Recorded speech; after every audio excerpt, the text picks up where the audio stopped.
Good evening good evening good evening to everyone. कैसे हैं आप लोग? सो गाइस, आज का सेशन बहुत स्पेशल होने जा रहा है एंड पहले ही बता दूं, ये सेशन इक्वली इंपॉर्टेंट है सभी CS executive as well as for CS professional students के लिए।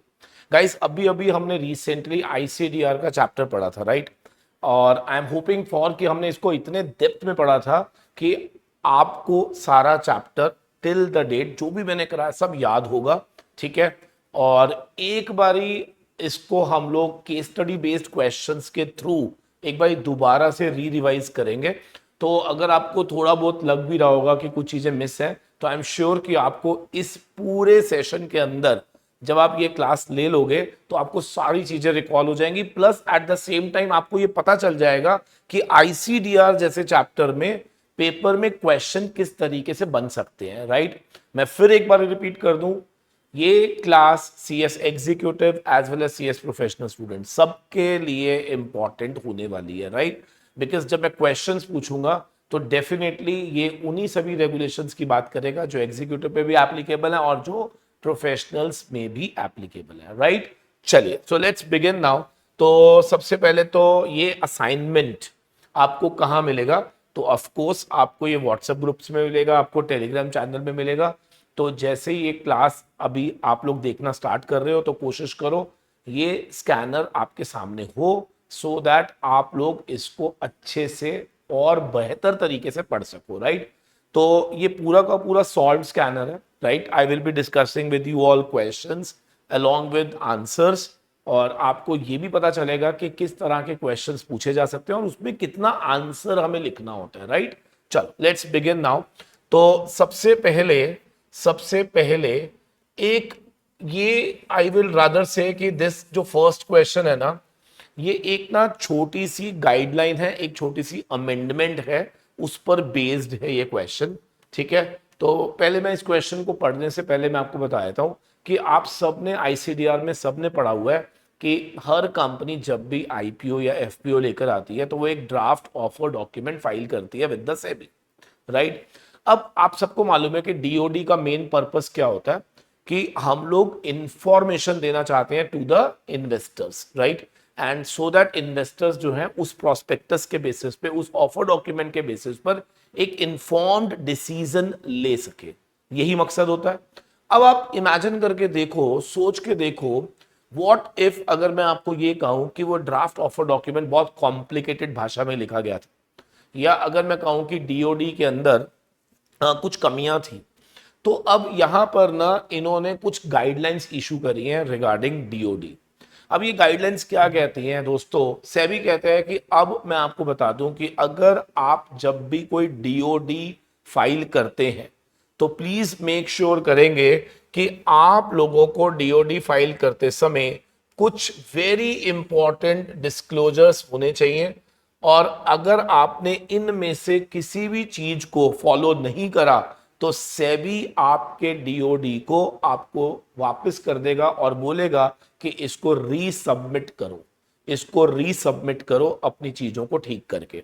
तो अब आपको समझना होगा कि ड्राफ्ट ऑफर डॉक्यूमेंट में क्या क्या चीजें इंपॉर्टेंट हैं। तो यहां पर सेबी ने साफ कर दिया है, प्लीज ध्यान से सुनेंगे, कि draft offer document must be drafted in a very simple language. यानी कि लॉजिक बहुत सिंपल है भाई, डीओडी क्यों फाइल कर रहे हो? पब्लिक के लिए फाइल कर रहे हो, और अगर वो बहुत वेग लैंग्वेज में होगा, क्लैरिटी नहीं देगा, तो डेफिनेटली पब्लिक उसको ढंग से पढ़ नहीं पाएगी, और उसको पढ़ नहीं पाएगी तो डेफिनेटली वो एक इन्फॉर्म्ड डिसीजन नहीं ले पाएगी। तो हम चाहते हैं कि आप इसको बहुत सिंपल लैंग्वेज में ही बनाएं, ठीक है? पहला पॉइंट, विद विजुअल रिप्रेजेंटेशंस हो डाटा की, so as to ensure ease of understanding of its content। मैंने कहा अगर ऐसा नहीं हुआ तो क्या करोगे? उसने कहा भाई देखो, अगर आपने ये फॉलो नहीं करा तो हम आपके डीओडी को क्या कर देंगे? आपको रिटर्न कर देंगे। क्या मेरी बात समझ आ रही है? और जब हम डीओडी आपको रिटर्न कर देंगे तो उसके बाद आपको फिर से रीसबमिट करना पड़ेगा। क्या मेरी बात क्लियर है या नहीं? यस सर, बिल्कुल सही है। तो पहला जो केस है वो बहुत सिंपल है, ड्राफ्ट करो सिंपल भाषा के अंदर with visual representation of data, ताकि हम इस बात को एंश्योर कर सकें कि जो भी आपका कंटेंट है वो ईज ऑफ अंडरस्टैंडिंग हो, राइट। सेकंड इंपॉर्टेंट चीज क्या है कि जो भी आप इंफॉर्मेशन दे रहे हो क्या वो प्रेजेंटेड होनी चाहिए in a clear, concise and intelligible manner. समझ रहे हैं आप क्या कह रहे हैं वो? देखो, SEBI is very much concerned with the investors. वो कहता है कि मैं कोई डीओडी आपसे फॉर्मेलिटी नहीं करवा रहा कि आप फॉर्मल एक फॉर्मेलिटी के तौर पे फाइल कर दो। इंटेंट बहुत सिंपल सा है भाई, सिंपल भाषा में होना चाहिए, विजुअल डाटा ज्यादा से ज्यादा यूज होना चाहिए। फिर उसके बाद आप लोगों को इंश्योर करना है कि जो भी आप डाटा प्रेजेंट करोगे, जो भी इंफॉर्मेशन दोगे, क्या वो क्लियर होनी चाहिए, कंसाइज्ड होनी चाहिए और इंटेलिजिबल मैनर में होनी चाहिए। फिर वो कहता है कि डीओडी अवॉइड करे कॉम्प्लेक्स प्रेजेंटेशंस, यानी कि उसके अंदर कुछ कॉम्प्लेक्सिटीज ना हो तो ज्यादा अच्छा है। वेग नहीं होना चाहिए, एम्बिग्वियस नहीं होना चाहिए, इनप्रिसाइज एक्सप्लेनेशंस की जरूरत नहीं है, कॉम्प्लेक्स इंफॉर्मेशन को अवॉइड करो, रिपीटेशंस को अवॉइड करो, ठीक है ना। एंड लास्ट वेरी इंपॉर्टेंट, क्या सारे रिस्क फैक्टर जो हैं वो आपको प्रॉपरली शो करने हैं, ठीक है ना। आपको सारे रिस्क फैक्टर बताने होंगे कि अगर इन्वेस्टर इस कंपनी में इन्वेस्ट करेगा तो these are the following risk factor, ये आपको उनको क्लियरली बताना पड़ेगा। Now my question to you, अगर आपने इनमें से कोई भी प्रॉब्लम करी, यानी कि आपने इनमें से किसी भी पॉइंट पे फॉलो नहीं करा, तो क्या सेबी आपके ड्राफ्ट ऑफर डॉक्यूमेंट को रिटर्न कर देगा और आपसे बोलेगा कि इसको रीसबमिट करो? हाँ, आपको ये रिलैक्सेशन दिया जाएगा कि आपको दोबारा से फी पे नहीं करनी। आपने शुरू में डीओडी के साथ में फी पे करी थी, अब आपको रीसबमिशन में फीस पे नहीं करनी, आप उसकी टेंशन मत लो। हाँ, अगर मान लो आपने रीसबमिट नहीं करा तो फीस रिफंड नहीं होगी बेटा। देखो क्या लिखा हुआ है, while there shall be no requirement for payment of any fees on account of resubmission, the requirement for paying applicable fee for the changes, if any, in the terms of changes specified in schedule this for the updated offer document shall continue to apply। वो कह रहा है कि normal fees पे नहीं करनी, but हाँ अगर कोई ऐसी फीस है जो कि एप्लीकेबल हो रही है फॉर द चेंजेस जो कि पहले से थी, वो आपको अभी भी देनी पड़ेगी, ठीक है जी। There shall be no refund, अगर आपने सबमिशन नहीं करा तो हम आपको फीस रिफंड नहीं करेंगे, ये ध्यान रखना। ईश्वर को 2 दिन from the resubmission of DOD with the SEBI क्या एक पब्लिक अनाउंसमेंट करना पड़ेगा। आप सबको मालूम होगा कि जब भी हम डीओडी फाइल करते हैं हम एक पब्लिक अनाउंसमेंट करते हैं ताकि हम लोगों से कमेंट एक्सेप्ट कर ले, है ना। लोगों से कमेंट लेने के लिए, अगर आपको याद हो तो 21 डेज के लिए हम ओपन कर देते हैं, तो वो यहां पर भी आपको करना है कि जैसे ही आप रीसबमिट करोगे उसके 2 दिन के अंदर डीओडी को आपने shall make public announcement in the mode and the manner as prescribed under ICDR regulation. आपको मालूम है उसके लिए हम न्यूज़पेपर में ऐड करते थे फॉर पब्लिक अनाउंसमेंट। और लास्टली आपको कहते हैं issuer shall make written intimation to the secretarial regulator. अब सेक्टोरल रेगुलेटर कौन होता है बेटा? जैसे मैंने कहा ना, अगर मान लो मैं बैंकिंग कंपनी हूं तो क्या मैं अपने आरबीआई यानी कि जो भी मेरे सेक्टर का रेगुलेटर होगा उसको भी मैं इंटीमेट करूंगा कि भैया ऐसे ऐसे मेरा डीओडी वापस आया था और मैंने अब रीसबमिट कर दिया, एंड दैट्स ऑल, ठीक है ना। तो ये एक न्यू गाइडलाइंस है, ये कोई इस बार नहीं आई, लास्ट टू लास्ट अटेम्प्ट में आई थी, बट इस पर क्वेश्चन बन सकता है। और क्वेश्चन कैसे बनेगा एक बार दोबारा पढ़ लीजिए।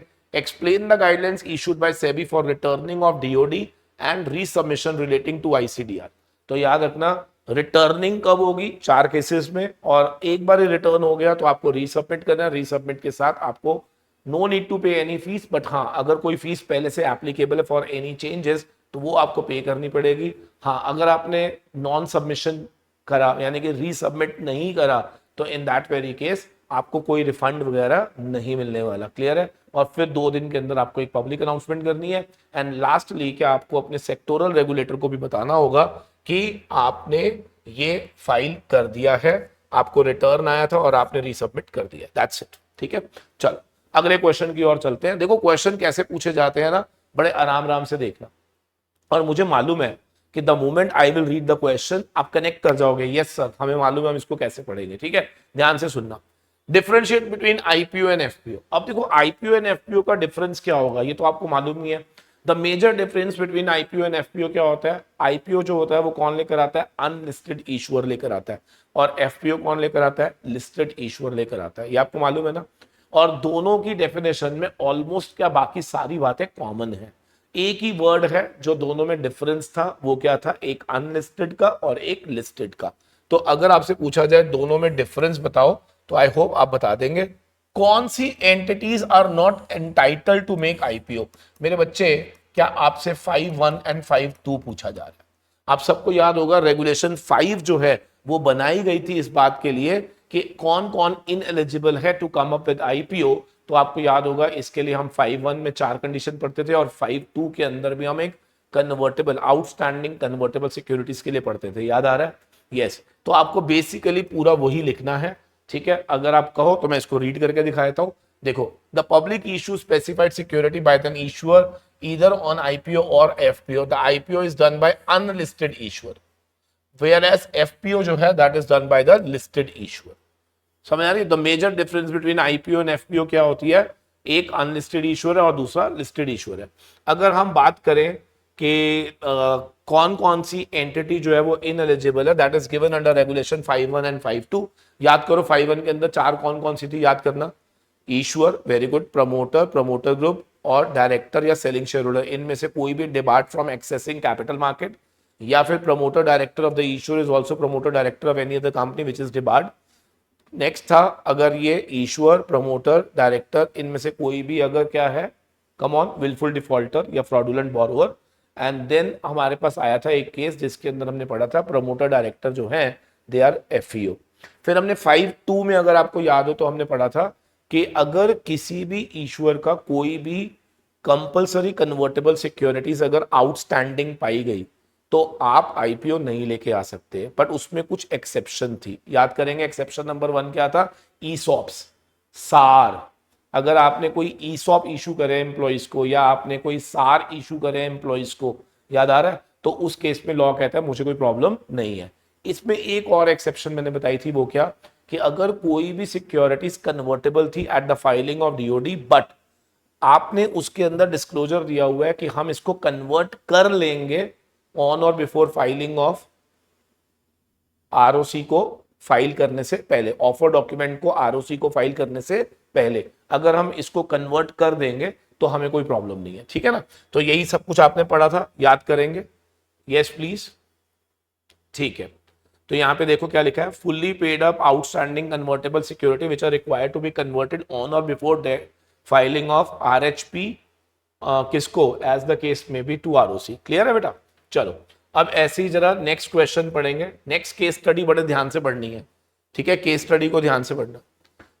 क्या लिखा हुआ है, ये मेरे ख्याल से टेक ओवर का आ गया। चलो टेक ओवर भी आपको आता ही है, पूछ लूं? चलो देखते हैं कौन बताएगा। Zubin has been declared by the private bank as wilful defaulter, यानी कि आपको विलफुल डिफॉल्टर घोषित कर दिया गया है under SEBI SAST regulation 2011, but he is interested to acquire shares. Explain the meaning of willful defaulter, and if he is declared as willful defaulter by the private bank, discuss about the option of availing Jubin to acquire share। आपको याद होगा हम लोगों ने जब take over code पढ़ा था तो उसमें रेगुलेशन पढ़ी थी 6A, याद करो 6A विलफुल डिफॉल्टर।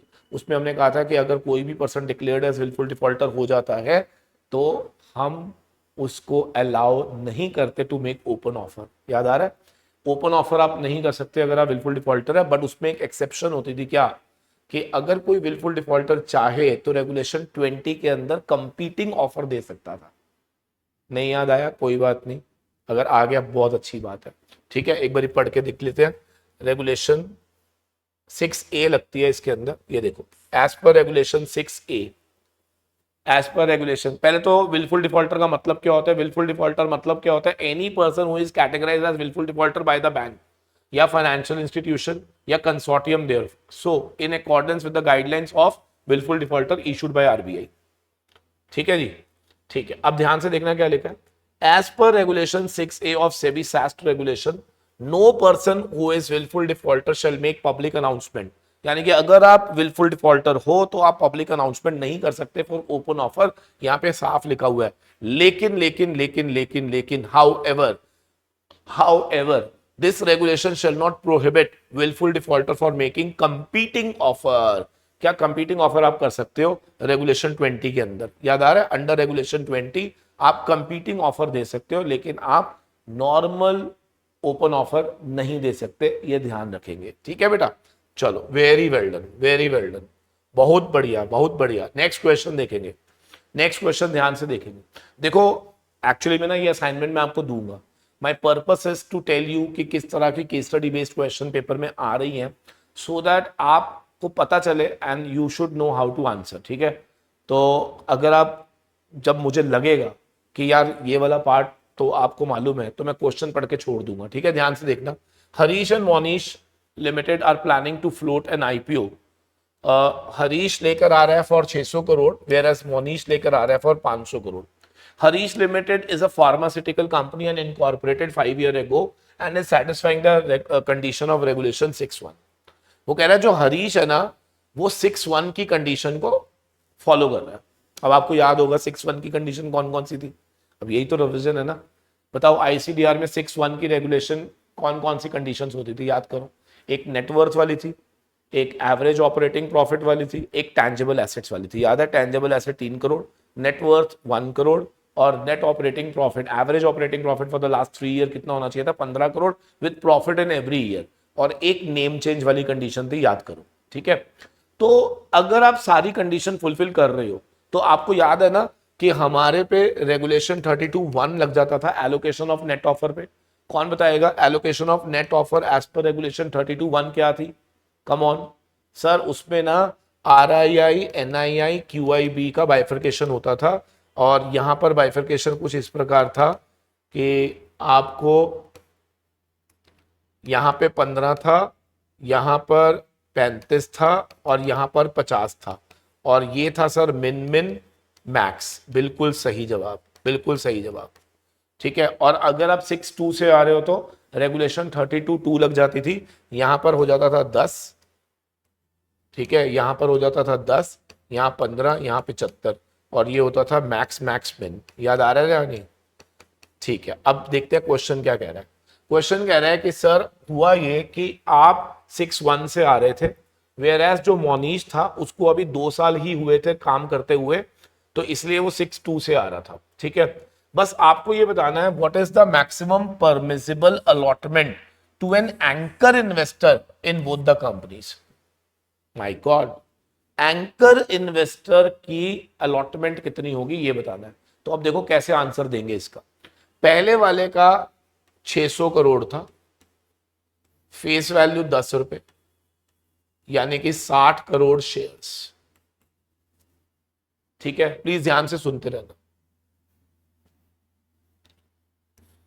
अगर हम फर्स्ट वाले को 6(1) में ला रहे हैं, तो एलोकेशन टू QIB क्या 60 करोड़ का 50% क्या 30 करोड़ हो जाएगा? और इसमें भी आपने पढ़ा था कि QIB का 60% ऑफ QIB हम किसको दे सकते हैं? May be given to the anchor investor, यानी कि 30 करोड़ का 60%, यानी कि 18 करोड़ क्या एंकर इन्वेस्टर का एलोकेशन आ जाएगा। ऑन दी कॉन्ट्ररी, जो आदमी 6(2) से आ रहा है, वो सेकंड वाला आदमी है, उसका 500 करोड़ डिवाइड बाय 10, यानी कि 50 करोड़ शेयर्स हो जाते हैं। क्योंकि वो 6(2) से आ रहा है तो 75% QIB का शेयर हो जाएगा। ठीक है, 50 करोड़ का 75%, जो भी आंसर आएगा क्या उसका 60% कर देंगे, तो क्या एलोकेशन टू एंकर इन्वेस्टर आ जाएगी। ठीक है ना, एक बार चेक करा देता हूं मैं, देखना जरा। 600 करोड़ डिवाइड बाय 10, 10 60 करोड़, फिर उसके बाद 50% क्यों हुआ समझ आ रही है? क्योंकि 6(1) से आ रहे तो QIB का मैक्सिमम कितना है? 50%, और उसमें 60%। ठीक है, मोनीश क्योंकि 6(2) से आ रहा है, तो आई होप 75 का 60। सिंपल। अब देखो कितने आसानी से प्रोविजन आपको रिकॉल हो जाएंगे अगर आप इस तरीके से केस स्टडी बेस्ड क्वेश्चन की प्रैक्टिस करोगे तो। ठीक है ना, और मैंने पहले कहा था ये प्रैक्टिस मैं ही कराऊंगा, तो टेंशन नहीं लेनी। पढ़ना जरा क्या लिखा है। State with reason whether the companies are allowed to make public issue under SEBI ICDR और नॉट। आपको बस ये बताना है कि कंपनी एलिजिबल है या नहीं to come up with IPO in this. ध्यान से पढ़ना। Jain the promoter of X Y categorise as wilful defaulter. क्यों बोला मैंने? एज पर रेगुलेशन 5 अगर कोई भी प्रमोटर विलफुल डिफॉल्टर घोषित हो जाता है तो ऑफ कोर्स कंपनी नहीं ला सकती, ये तो मालूम है आपको। ऐसे Sinha, one of the board of director of VG garments against whom the warrant of arrest has been in relation to scheduled offense has been issued by the court. Sinha left India to keep off criminal prosecution and refused to return to India. भगोड़ा India छोड़कर भाग गया और अब लौट कर नहीं आना चाह रहा। कौन मुझे बताएगा? अगर कोई पर्सन इंडिया छोड़कर भाग गया है for any criminal prosecution and refuse to return to India, तो मुझे बताओ क्या इसको हम घोषित कर देंगे क्या? एफयू। कम ऑन, क्या घोषित कर देंगे? एफयू। And once that person is being declared as fugitive economic offender, बताओ क्या वो भी डिबार हो जाएगा? एक तरह से कंपनी इनएलिजिबल हो जाएगी to come up with IPO अगर उसका डायरेक्टर जो है वो क्या डिक्लेयर हो चुका है? एफयू। अब देखो इसका ना आंसर कैसे लिखना है वो सुनो। पहले आपको ना प्रोविजन ऑफ द लॉ लिखना है। प्रोविजन ऑफ द लॉ क्या कहता है? If promoter director are declared as FEO then a company shall be ineligible to come up with IPO. यहां तक लिख लिया। नाउ इन अबव केस, क्योंकि सिन्हा कौन है? डायरेक्टर है, ठीक है, जिसके अगेंस्ट वारंट इशू हुआ है, ठीक है, और वो लेफ्ट कर गया, ठीक है, and refuse to return to India. So क्योंकि ये फ्यूजिटिव इकोनॉमिक ऑफेंडर है तो company is not being permitted. ठीक है बेटा, चलो वेरी गुड। नेक्स्ट क्वेश्चन ध्यान से देखेंगे।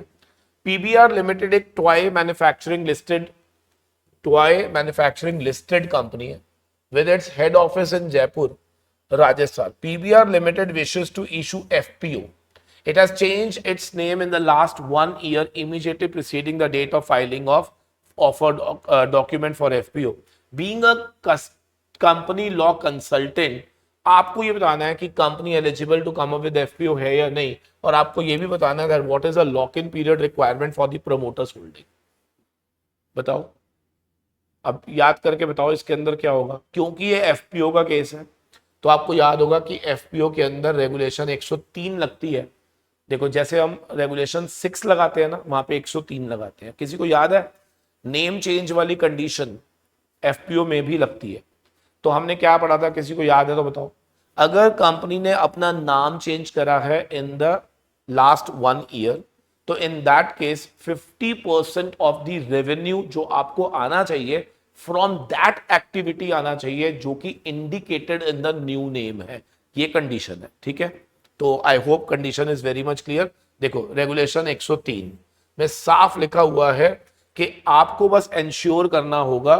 बताओ क्या इंश्योर करना होगा? कि 50% of revenue for the preceding 1 full year has been earned by it from the activity which is indicated by the new name. Lock करें इसको.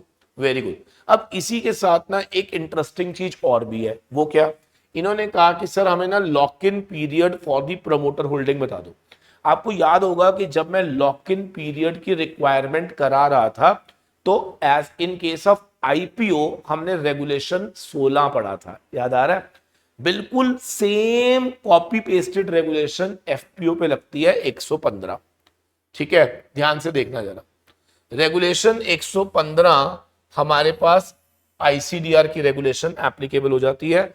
जो अगर आपको याद हो तो हमने उसमें यह पढ़ा था कि प्रमोटर के केस में उसका जो लॉक इन रहेगा, आपको याद होगा एक मिनिमम प्रमोटर कंट्रीब्यूशन का लॉकिंग होता था, एक एक्सेस का होता था. मिनिमम का होता था 18 महीने 3 साल, एक्सेस का होता था 6 मंथ 1 ईयर. तो अब यहां पर ध्यान से पढ़ेंगे. इन्होंने हमसे एक्सेस का पूछा है तो एक्सेस का 6 मंथ्स होगा. 1 ईयर कब होता था याद है? If majority of the proceeds will be utilised for the purposes of capital expenditure. याद आ रहा है? मेजॉरिटी ऑफ द प्रोसीड्स अगर आप एक्सक्लूडिंग ओएफएस को यूटिलाइज करोगे कहां पर? कैपिटल एक्सपेंडिचर में. I am hoping for clear to everyone. Lock कर दे बेटा. बोलो. देखो इन्होंने क्या पूछा था? लॉक इन पीरियड बताओ of that part which is in excess to minimum promoter contribution. अच्छा, अगर ये खाली लॉक इन पूछता तो मैं दोनों लिखता. दोनों कौन से? सर मैं मिनिमम वाला भी लिखता और मैं एक्सेस वाले का भी लिखता. क्लियर है? Very good.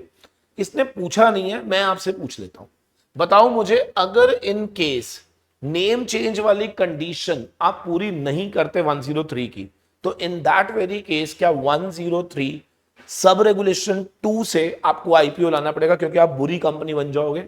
In that case क्या 75% मिनिमम क्या आपको क्यूआईबी पोर्शन को के थ्रू लाना पड़ेगा? याद आ रहा है ना, मिनिमम जो अलॉटमेंट होगी इन दैट वेरी केस वो कैसे होएगी बेटा? 75% हो जाएगी, किसको? क्यूआईबी। ठीक है। अच्छा, एक सवाल और पूछो, एसआर शेयर का लॉक इन क्या था? याद करो।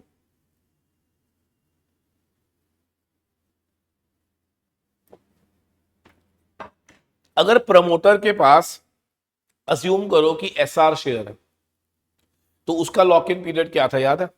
तो उसमें हम लिखते थे lock in period for SR share as stated above और till they are being converted to ordinary share whichever is later. ठीक है, तो याद रखना, अगर एसआर शेयर का पूछेगा तो ये लिखना है आंसर। ठीक है सर, नेक्स्ट क्वेश्चन देखेंगे जरा ध्यान से। Exotica venture capital fund had invested in the startup company and qualified as promoter. ठीक है, सिंपल है। The company is willing to come up with IPO. The Exotica fund is thinking selling its entire shareholding just after listing of share. Advise the Exotica fund by referring this lock-in period for pre-issue shareholder.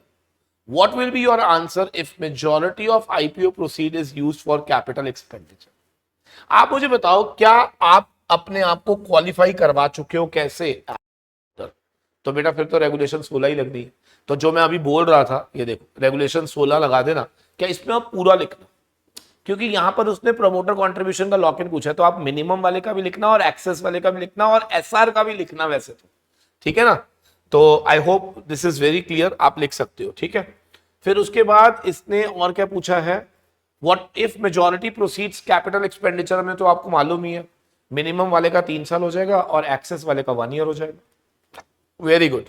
Sir सुनो ना, paper में ऐसे ही question आते हैं। अबे लल्लू लाल, लल्लू मेरे लल्लू मेरे लल्लू, ये तेरे पेपर के ही क्वेश्चन है जो मैं डिस्कस कर रहा हूं। ठीक है, ये मैंने लिए हैं from CS executive and CS professional, इनके स्कैनर से क्वेश्चन लिए। ठीक है ना? ठीक है सर। राजेश एक एस इन्वेस्टर है प्राइमरी कैपिटल मार्केट के अंदर। Due to rising response of high net worth individual investor in IPO market, the non institutional quota generally subscribe for multifold. Thus, very few chances remain to get allotment in NII category. State quoting SEBI provisions, the application size under NII category, and how and what, when he can get more chances for shares allotment. आपको तो question ही नहीं समझ आया होगा, नहीं आया ना? ये क्वेश्चन क्या पता कहता है, आज की डेट में क्या हो रहा है, जितने भी आईपीओ आ रहे हैं उसके अंदर नॉन इंस्टीट्यूशनल इन्वेस्टर्स जो हैं वो भर भर के पार्टिसिपेट करते हैं, जिससे क्या होता है कि उस कैटेगरी के अंदर ना चांसेस ऑफ अलॉटमेंट बहुत कम हो जाते हैं। अब वो ये पूछ रहा है कि क्या कोई ऐसी रिजर्वेशन कैटेगरी है जहां पर चांसेस ऑफ अलॉटमेंट मेरे हाई हो जाए? तो सर अगर आपको याद हो ना, तो रेगुलेशन 32 में एक सब रेगुलेशन डाली गई है 3A, मैंने कराई हुई है, आप चेक कर लेना। मैंने कहा था कि इसमें क्या होता है कि एनआईआई को पार्ट में डिवाइड किया गया, एक छोटा एनआईआई और एक बड़ा एनआईआई। अब छोटा एनआईआई है जिसका एप्लीकेशन साइज 2 लाख से ऊपर है बट अप टू 10 लाख है, और अगर आप बड़े एनआईआई हो 10 लाख से ऊपर हो अगर आप, तो बड़े एनआईआई हो। तो आपको याद होगा जितना एनआईआई का कोटा है उसका 1/3 इनके लिए रिजर्व है और 2/3 इनके लिए रिजर्व है। ठीक है, अब जिस तरह से प्रश्न पूछा गया था उसका आंसर क्या होना चाहिए वो सुनो। इन्होंने पूछा था बताओ व्हाट इज द पॉसिबिलिटी, कि high possibility of getting allotment कब हो सकती है? तो आंसर यहां पे ये होगा कि अगर आप इस कैटेगरी में चले जाते हो ना, तो यहां पर क्योंकि रिजर्वेशन ज्यादा है तो प्रोबेबिलिटी ऑफ अलॉटमेंट थोड़ी ज्यादा हो जाएगी। हालांकि थोड़ा सा अजीब सा आंसर था ये, but yes intent of examiner यही थी। आओ पढ़ के देखते हैं। देखो, Allocation of net offer regulation 32(3)(a), 129(3)(a in case of FPO.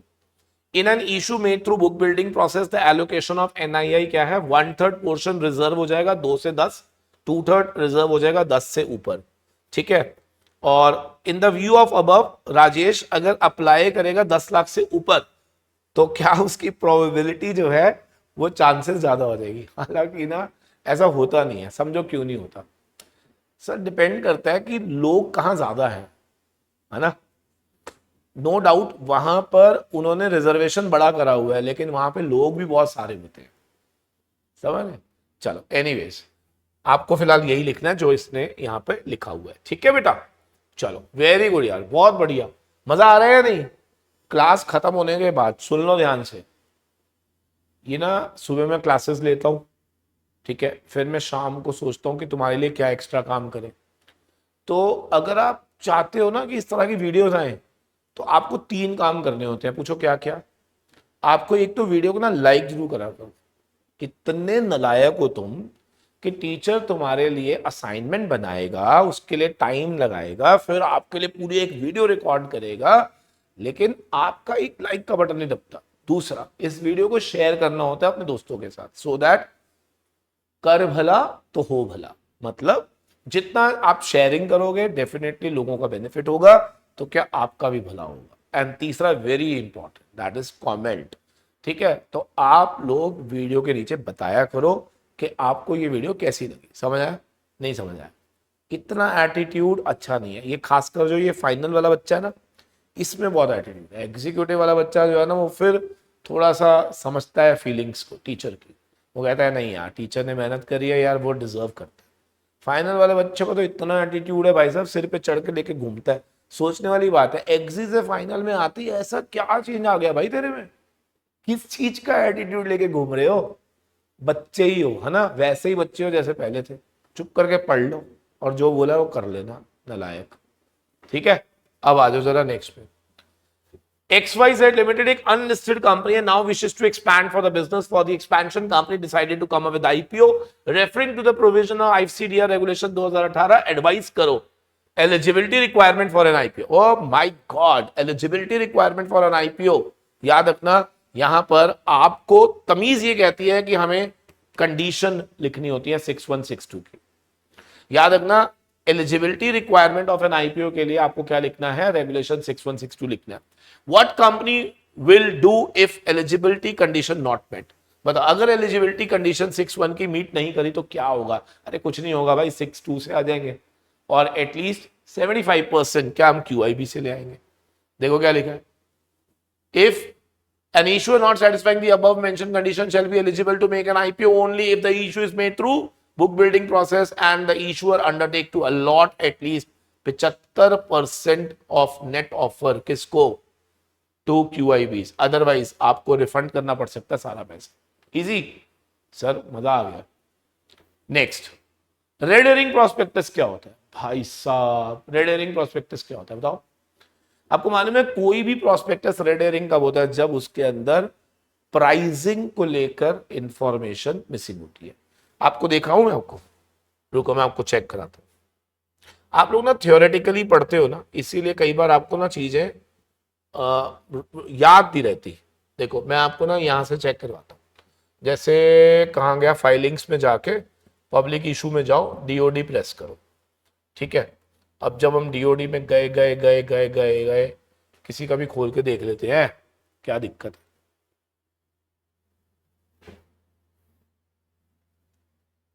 खुल जा सिम।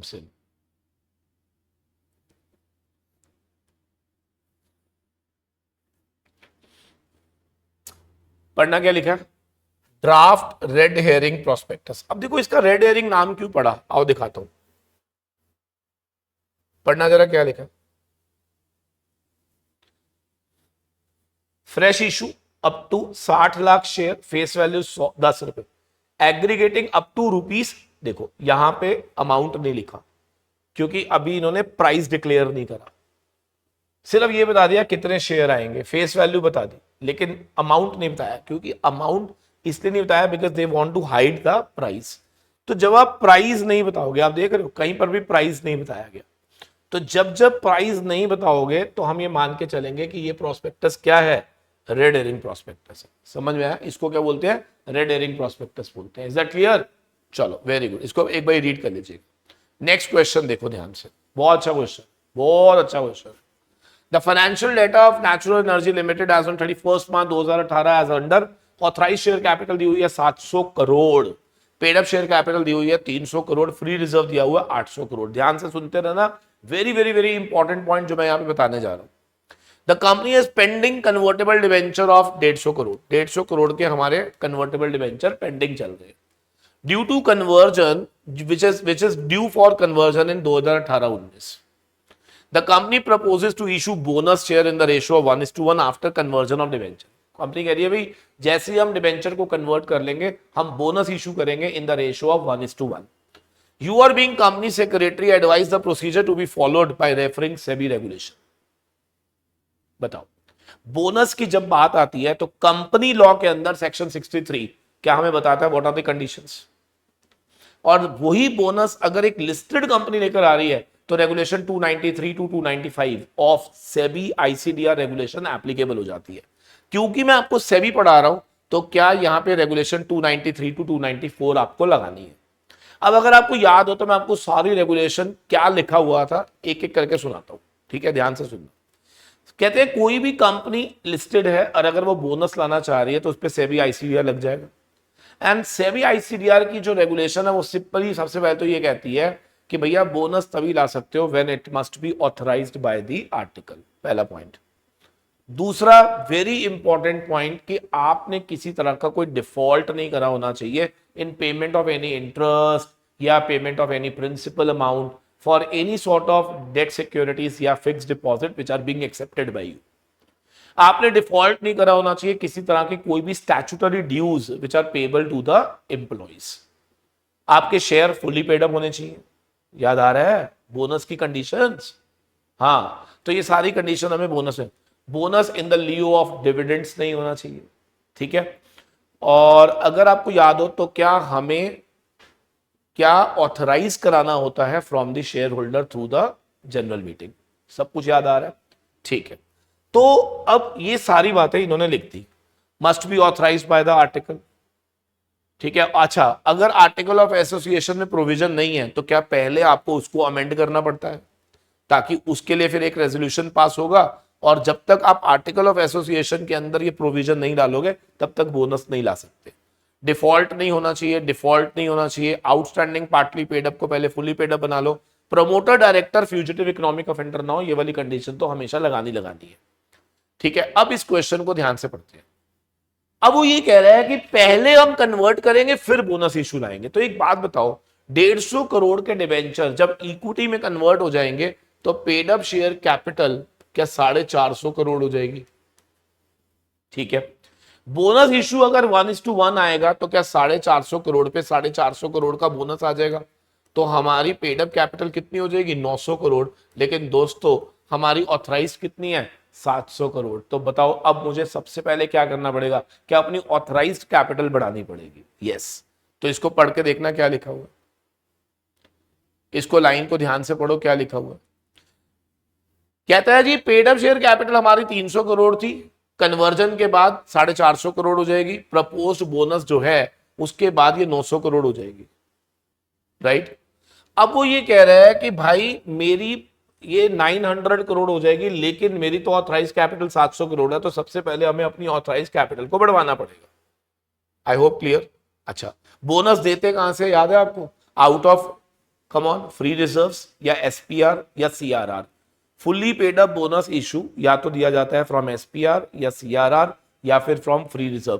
कोई भी बोनस नहीं दे सकते आउट ऑफ रीवैल्यूएशन रिजर्व या अनरियलाइज्ड प्रॉफिट, ये आपको अच्छे से मालूम है, बस वो भी आपको यहां पे लिखना है, ठीक है? और हमें ये बोनस शेयर कब तक देने होंगे, ये बोनस इशू कब तक कंप्लीट करना होगा? याद करो इसमें 2 पॉइंट तय थे। अगर तो शेयर होल्डर अप्रूवल नहीं चाहिए तो 15 दिन, और अगर शेयर होल्डर अप्रूवल चाहिए तो 2 मंथ्स। याद आ रहा है? देखो क्या लिखा है, bonus issue shall be completed within 15 days from the date of approval of board of director अगर shareholder approval not required. Where approval of shareholder is required, the bonus issue shall be completed within 2 months from the date of meeting of board of director wherein the decision to announce bonus issue was taken. अब bonus issue once announced shall not be withdrawn. आपको मालूम ही है कि bonus जो है वो एक बार ही अगर आप अनाउंस कर दो तो उसको आप विड्रॉ नहीं कर सकते। I hope everybody is clear with all the conditions and that's all with bonus point. Clear है? Coming to the next question, ध्यान से देखेंगे। An unlisted company may make an IPO of equity share only subject to certain condition. क्या again जब भी condition पूछूंगा, क्या regulation 6 पूछूंगा मैं आपसे? ठीक है जी, तो रेगुलेशन 6 की सारी कंडीशन यहां पे लगा देना। और आपको मालूम है कि अगर रेगुलेशन 6 की कंडीशन आप पूरी नहीं कर पाएंगे दोस्तों, तो फिर वहां पर हमने एक प्रोविजन पढ़ा था क्या, कि आपको फिर से अलॉटमेंट करनी पड़ेगी किसको, QIB को कम से कम कितनी, 75%। Very well done. अब अगला क्वेश्चन ध्यान से देखेंगे। After IPO the equity capital of promoter group holding of the listed company 140 crore थी। Post issue capital of the company is 600 crore. Promoter group holding includes this whether the promoter group is satisfying the minimum promoter contribution requirement। आइए आराम से इसको समझते हैं। पहले 2 minute पड़े ध्यान से देखेंगे because this is very very very important point. ठीक है सर, याद करेंगे minimum promoter contribution in case of IPO क्या रेगुलेशन 14 में लिखा था, याद है? तो वो कितना होता है, 20% ऑफ पोस्ट इशू कैपिटल। तो पहले तो मुझे बताओ, साफ लिखा हुआ है पोस्ट इशू कैपिटल 600 करोड़ है और उसका 20% क्या 120 करोड़ प्रमोटर होल्डिंग होनी चाहिए। और यहां पे साफ लिखा हुआ है कि आईपीओ के बाद प्रमोटर ग्रुप की होल्डिंग 140 करोड़ है। तो मुझे बताओ प्राइमा फेसी क्या प्रमोटर की होल्डिंग 20% से ऊपर है? Answer is yes. तो अगर मैं बोलूं क्या प्रमोटर अपने 20% मिनिमम होल्डिंग के क्राइटेरिया को, मिनिमम होल्डिंग का जो क्राइटेरिया था, क्या वो उसको मीट कर पा रहा है? Answer is yes. लेकिन इन्होंने नीचे एक बम छोड़ा। बम देखो क्या है, इन्होंने कहा कि ये जो प्रमोटर ग्रुप की होल्डिंग है ना, इसमें इंक्लूडेड है ये भी। अब सर ये क्या बोला इन्होंने? सर याद करेंगे रेगुलेशन 15, याद है, in eligible securities while considering promoter contribution. याद आ रहा है, कुछ सिक्योरिटीज को हम एलिजिबल नहीं मानते जब हम प्रमोटर कंट्रीब्यूशन को काउंट करते हैं। याद कर, भूल गए होंगे, याद करा देता हूं। जैसे कोई भी सिक्योरिटीज अगर प्लेज्ड है टू द क्रेडिटर्स, उन्हें हम काउंट नहीं करते। याद करो, अगर आपने विदाउट एनी कंसिडरेशन सिक्योरिटीज को एक्वायर किया है और कंपनी ने एसेट्स की रीवैल्यूएशन करी है, या फिर कंपनी ने किसी भी तरह का रीवैल्यूएशन करा है, या फिर इनटैंजिबल एसेट को कैपिटलाइज करा है, या फिर बोनस इशू दिया गया था इन द लास्ट, कुछ याद है, 3 साल के अंदर आपकी कंपनी ने आपको बोनस इशू दिए हैं और वो आउट ऑफ रीवैल्यूएशन रिजर्व दे दिया गया है। याद आ रहा है? तो ये सब इनएलिजिबल सिक्योरिटीज बन जाती हैं और वो सब माइनस हो जाती हैं from the total promoters holding. तो अब पढ़ के देखते हैं क्या लिखा है। कहते हैं प्रमोटर ग्रुप की होल्डिंग में इंक्लूडेड था 20 करोड़ के ऐसे शेयर जो उसे अलॉट किए गए थे in consideration of transfer of technical know how intangible asset की वजह से। यानी कि आउट ऑफ 140 करोड़ 20 करोड़ के एसेट आपके पास, 20 करोड़ के शेयर आपके पास ऐसे थे जो आपको दिए गए थे फॉर कंसिडरेशन, और वो कंसिडरेशन कैश में नहीं था, आपने टेक्निकल नो हाउ दिया था और बदले में, यानी कि क्या technical know how intangible asset है जो कंपनी ने कैपिटलाइज करके आपको शेयर दे दिए। तो दोस्तों ये इनएलिजिबल होते हैं। ये कहां लिखा हुआ है? रेगुलेशन 15 में लिखा हुआ है। याद करो, बहुत डिटेल में कराया है बेटा मैंने, बहुत डिटेल में कराया है एक एक शब्द। कौन बताएगा 10 करोड़ के इक्विटी शेयर कैपिटल जो है वो प्लेस्ड विद द बैंक है, क्या ये भी माइनस हो जाएगी? अगर मैं इन एलिजिबल सिक्योरिटी को माइनस कर दूंगा तो यहां पे बचेगी कितनी? 110 करोड़। ओ ओ ओ ओ ओ ओ मिनिमम प्रमोटर होल्डिंग कितनी चाहिए मेरे को? 120 करोड़, जो कि अब हो गई है 110 करोड़। सो दोस्तों क्वेश्चन क्या पूछा था? क्या promoter group is satisfying minimum promoter contribution? Answer is no. तो देखो, पहले रेगुलेशन 14 के बारे में बताया गया, फिर हमने रेगुलेशन 15 के अकॉर्डिंगली क्या जो जो चीजें देखो, रेगुलेशन 14 का पहले जिक्र आया, फिर 15 का जिक्र आया, और लास्ट में हमने लिख दिया कि भाई क्योंकि promoter not satisfying minimum promoter contribution, क्योंकि उसका 120 करोड़ से नीचे चला गया। प्लीज इस आंसर को अच्छे से एक बार दोबारा से रीड जरूर करना। क्या सबको क्लियर है या नहीं? बोलो। चलिए अब यहीं पे मैं इस क्लास को रोक रहा हूं। आपको मैं क्वेश्चन नंबर 11 तक एक बारी दोबारा से सबने रीड करना है। कल मैं दोबारा एक सेशन लेकर आऊंगा जिसके अंदर मैं 12 ऑनवर्ड आपको सारे क्वेश्चंस इसके करवा दूंगा, ठीक है? I hope you must have liked the class. आपको मजा आया होगा, ठीक है? बिल्कुल, अगर आप चाहते हो ऐसे ही अलग अलग चैप्टर्स के स्कैनर बेस्ड या केस स्टडी बेस्ड क्वेश्चंस आपके सामने आए, सो दैट आपका कॉन्फिडेंस लेवल बढ़े कि आपने जो पढ़ाई करी है उसके ऊपर क्वेश्चन किस तरह के बनते हैं, तो कमेंट करना मत भूलना, ठीक है? Thank you very much, God bless you all. मिलते हैं आपसे नेक्स्ट सेशन के अंदर, ठीक है, जिसमें हम लोग इसी असाइनमेंट को फर्दर कंटिन्यू करेंगे, राइट?